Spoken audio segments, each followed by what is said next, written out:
Hi అండి. ఈరోజు మనం ఈ వీడియోలో పంజాబ్, హర్యానా రాష్ట్రాల్లో వ్యవసాయ రంగంలో విప్లవాత్మకమైన మార్పులు తీసుకొచ్చినటువంటి సట్లెజ్ నదికి సంబంధించినటువంటి సమాచారాన్ని చూద్దాం. ఈ సట్లెజ్ నదిపై కొన్ని ప్రధాన ప్రాజెక్టులు నిర్మించడం ద్వారా నీటిని దిగువకు వెళ్లకుండా హర్యానా మరియు రాజస్థాన్ రాష్ట్రాలకు తరలించడం జరిగింది. అలాగే పాకిస్తాన్లో సట్లెజ్ నదిలో నీరు ఉంటుందా ఉండదా, నీటి లభ్యత ఎంత ఉంటుంది అనే విషయం కూడా ఈ వీడియోలో క్లియర్గా చూపించడం జరిగింది. వీడియోని ఎక్కడ స్కిప్ చేయకుండా చివరి వరకు చూడండి, చాలా ఇన్ఫర్మేటివ్గా ఉంటుంది.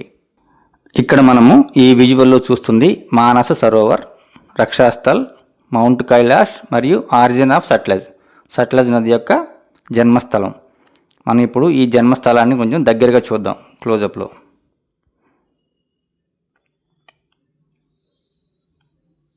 ఇది ఈ పాయింట్ అనేది మనకి సట్లెజ్ రివర్ యొక్క జన్మస్థలం అండి. ఇది ఎగ్జాక్ట్ పాయింట్. ఇక్కడ దీన్ని లాంగ్క్వెన్ జాంగ్బో అంటారు టిబెట్ భాషలో. ఈ లాంగ్క్వెన్ అనేది ఏనుగు అని అర్థం వస్తుందండి. జాంగ్బో అంటే నది లేక ప్రవాహం టిబెట్ భాషలో.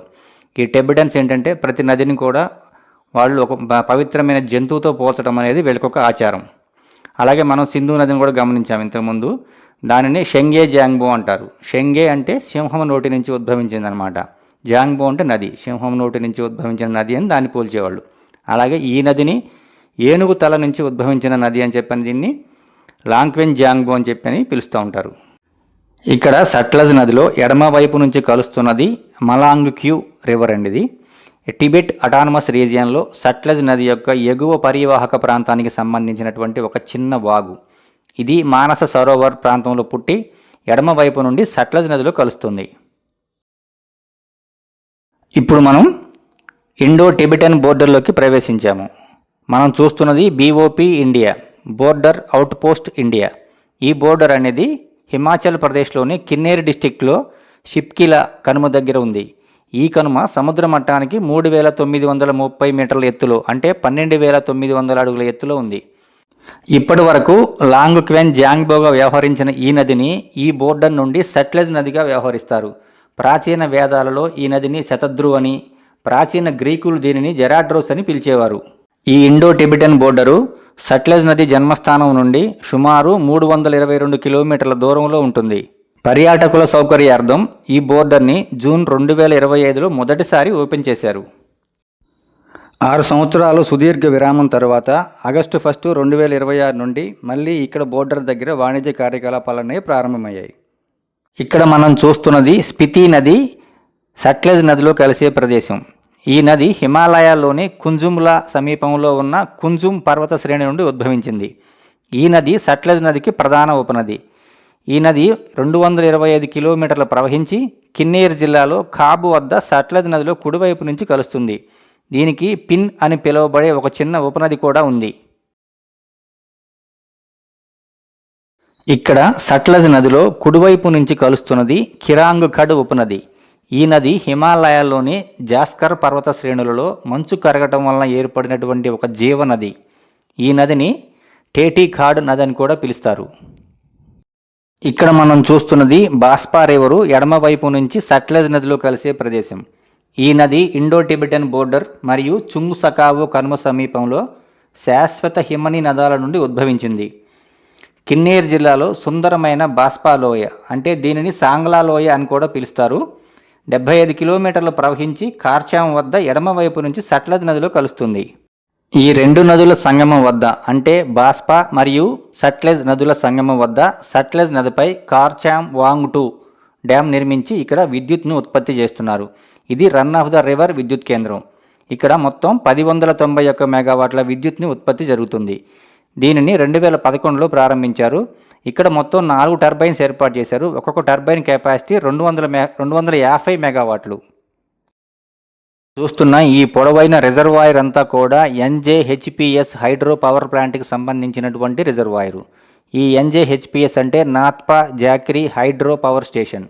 హిమాచల్ ప్రదేశ్లో సట్లెజ్ నదిపై ఉన్న 1500 మెగావాట్ల భూగర్భ జల విద్యుత్ కేంద్రం.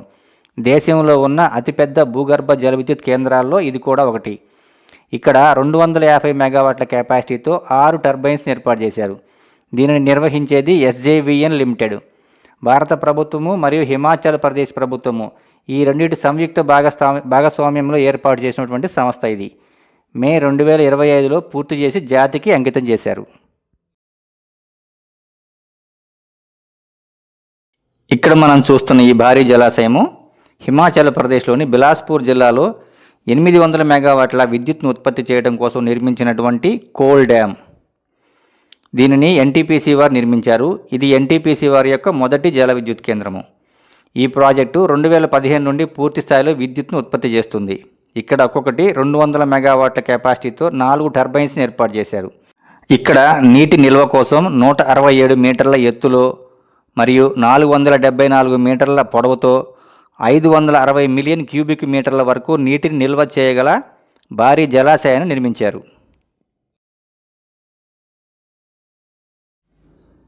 ఈ బాక్రా ప్రాజెక్టు హిమాచల్ ప్రదేశ్లోని బిలాస్పూర్ డిస్టిక్లో పంజాబ్కి సరిహద్దుల్లో 225 మీటర్ల ఎత్తులో 518 మీటర్ల పొడవుతో నిర్మించారు. ఇది ప్రపంచంలోని ఎత్తైన మరియు నిటారైనటువంటి ఆనకట్ట. ఈ డ్యామ్ కట్టడం వలన ఏర్పడిన జలాశయాన్ని గోవింద్ సాగర్ రిజర్వాయర్ అని పిలుస్తారు. ఈ రిజర్వాయర్ 90 కిలోమీటర్ల పొడవుతో భారీ నీటి నిల్వ సామర్థ్యాన్ని కలిగి ఉంటుంది. ఈ ప్రాజెక్టు ఒక బహుళార్థ సాధక ప్రాజెక్టు.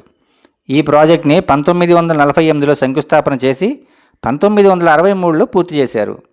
ఈ ప్రాజెక్టు వలన పంజాబ్, హర్యానా, రాజస్థాన్లోని లక్షలాది ఎకరాలకు సాగునీరు మరియు త్రాగునీరు కూడా అందుతుంది.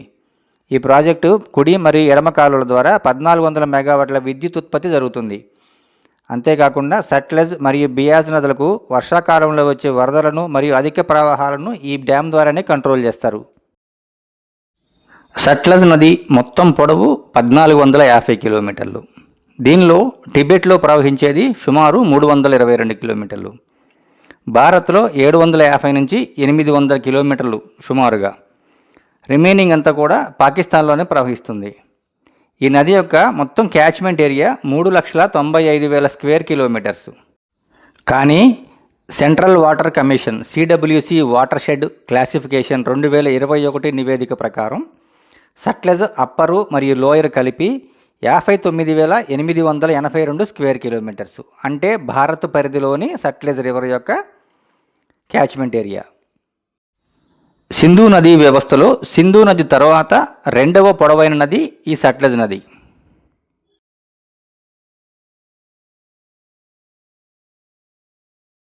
ఇక్కడ మనం చూస్తున్నది నంగల్ బ్యారేజ్ అండి. బాక్రా డ్యామ్కు 13 కిలోమీటర్ల దిగువన నిర్మించినటువంటి ఇదొక సపోర్టెడ్ డ్యామ్ అని చెప్పవచ్చు. ఇక్కడ నంగల్ కెనాల్ అని చెప్పని ఇది వ్యవసాయానికి ఉపయోగిస్తారు దీని వాటర్ని. ఇంకోటేమో నంగల్ ఛానల్ అని ఉంది. ఈ ఛానల్ ద్వారా విద్యుత్ను ఉత్పత్తి చేస్తారు. దీనిని 1954లో నిర్మించారు. దీని యొక్క ప్రధాన విధి ఎత్తైన బాక్రా డ్యాము నుండి విడుదలయ్యే నీటిని నిల్వ చేసి సాగునీరు మరియు విద్యుత్ కోసం నంగల్ డ్యాము నుండి కాలువల ద్వారా విడుదల చేయబడుతుంది. ఈ ప్రాజెక్టు యొక్క ఎత్తు 29 మీటర్లు. ఈ ప్రాజెక్టు యొక్క పొడవు 305 మీటర్లు. ఉత్తర భారతానికి బాక్రా మరియు నంగల్ డ్యాములు రెండు కూడా జీవనాధారం అని చెప్పవచ్చు. ఇక్కడ బాక్రా నంగల్ డ్యామ్ వద్ద ప్రారంభమైనటువంటి ఈ బాక్రా మెయిన్ కెనాల్ అనేది సట్లెజ్ నదికి సమాంతరంగా 58 కిలోమీటర్లు ప్రవహించిన తర్వాత 58 కిలోమీటర్ల దిగువన సట్లెజ్ నది మీద రాపూర్ హెడ్ వర్క్స్ అని చెప్పి నిర్మించారు. అక్కడి వరకు ఈ కాలువ నదితో పాటే వస్తుందండి. అక్కడి నుండి పూర్తిగా ఎడమవైపుకు వెళ్ళిపోయి హర్యానా దిగువన ఉన్నటువంటి హర్యానా, రాజస్థాన్ వైపు వెళ్ళిపోతుంది. ఈ రాపూర్ హెడ్ వర్క్స్ దగ్గర మళ్ళీ ఒక కెనాల్ స్టార్ట్ అవుతుందండి. ఆ కెనాల్ అక్కడి నుంచి ఆ వ్యవసాయ భూములకి నీరు అందిస్తుంది. ఇక్కడ మనం చూస్తున్నది స్వెయిన్ మరియు సట్లెజ్ నదుల సంగమం. ఈ నది హిమాచల్ ప్రదేశ్లోని శివాలిక్ కొండల్లో ఉద్భవించి ఊనా జిల్లా గుండా ప్రవహించి నంగల్ సమీపంలో పంజాబ్లోనికి ప్రవేశిస్తుంది. ఇలా ప్రవేశించిన తర్వాత ఆనందపూర్ సాహిబ్ సమీపంలో సట్లెజ్లో కలుస్తుంది. నది మొత్తం పొడవు 85 కిలోమీటర్లు. ఈ నది కాలానుగుణమైనది. వర్షాకాలంలో ఈ నదికి వరదలు అనేవి సర్వసాధారణంగా వస్తూ ఉంటాయి. ఈ వరదలను నియంత్రించడానికి హిమాచల్ ప్రదేశ్ ప్రభుత్వము ఈ నదికి నీటిని అందించే స్థానిక వాగులన్నిటినీ కూడా ఛానలైజ్ చేసింది. ఇక్కడ సట్లెజ్ నదిలో ఎడమవైపు నుంచి కలుస్తున్నది కుందులుఖడ్ వాగు. ఇది ఒక కాలానుగుణ కొండవాగు మరియు సట్లెజ్ నదికి ఒక ప్రధాన ఉపనది. ఇది హిమాచల్ ప్రదేశ్లోని సోలాన్ జిల్లా నలగఢ్ ప్రాంతంలోని కస్లా సమీపంలో ఉన్న ఓఖు అటవీ ప్రాంతం నుండి 1420 మీటర్ల ఎత్తులో ఉద్భవిస్తుంది. హిమాచల్, పంజాబ్ గుండా ప్రవహిస్తూ రాపూర్ బ్యారేజ్కి ఎగువన ఎడమవైపు నుండి సట్లెజ్లో కలుస్తుంది. ఈ సట్లెజ్ రివర్ని రెడ్ రివర్ అని కూడా పిలుస్తారు.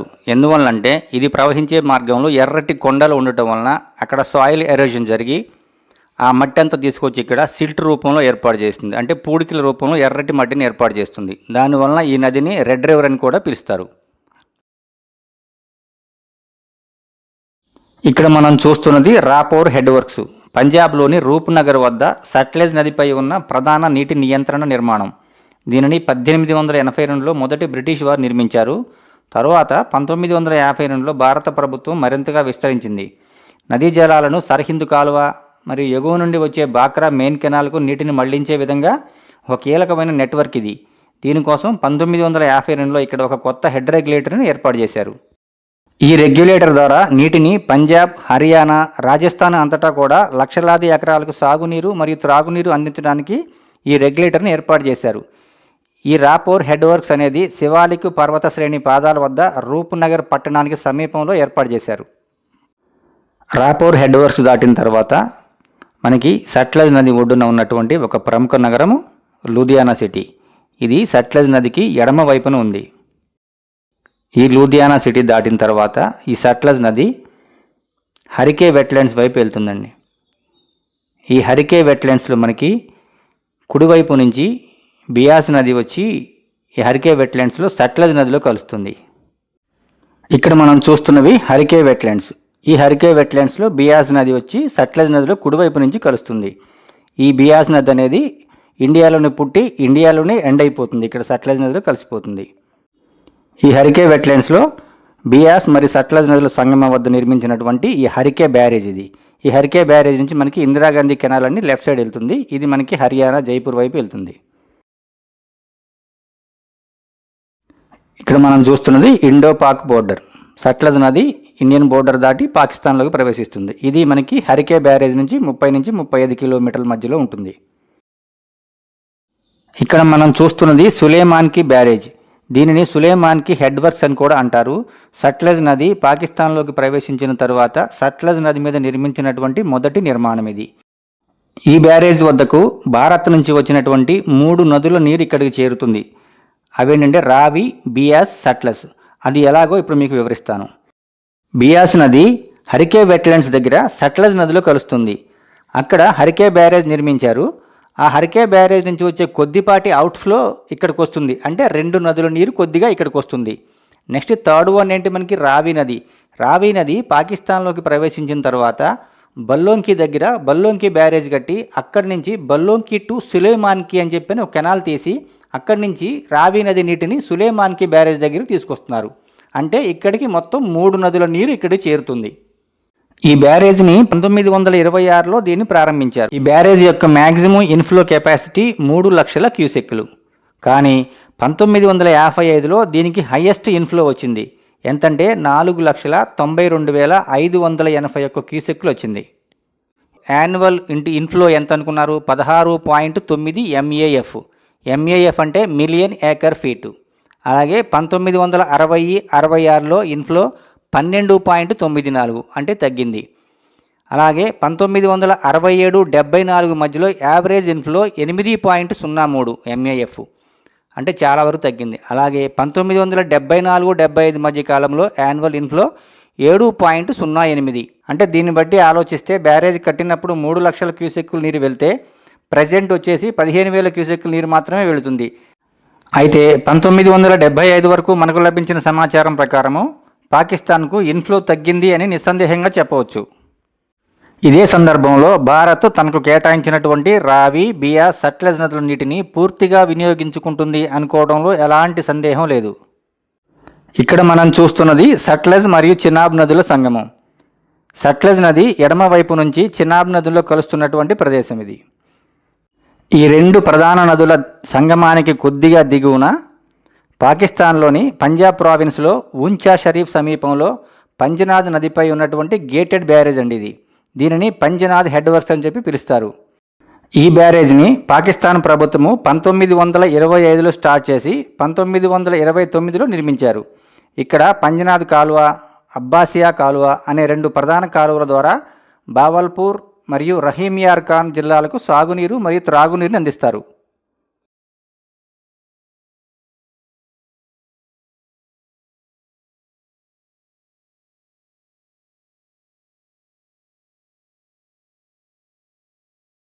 ఈ కంటెంట్ మీకు నచ్చినట్లయితే ఈ వీడియోను లైక్ చేసి ఇలాంటి మంచి కంటెంట్ ఉన్న వీడియోల కోసం మన ఛానల్ని ఫాలో చేయండి.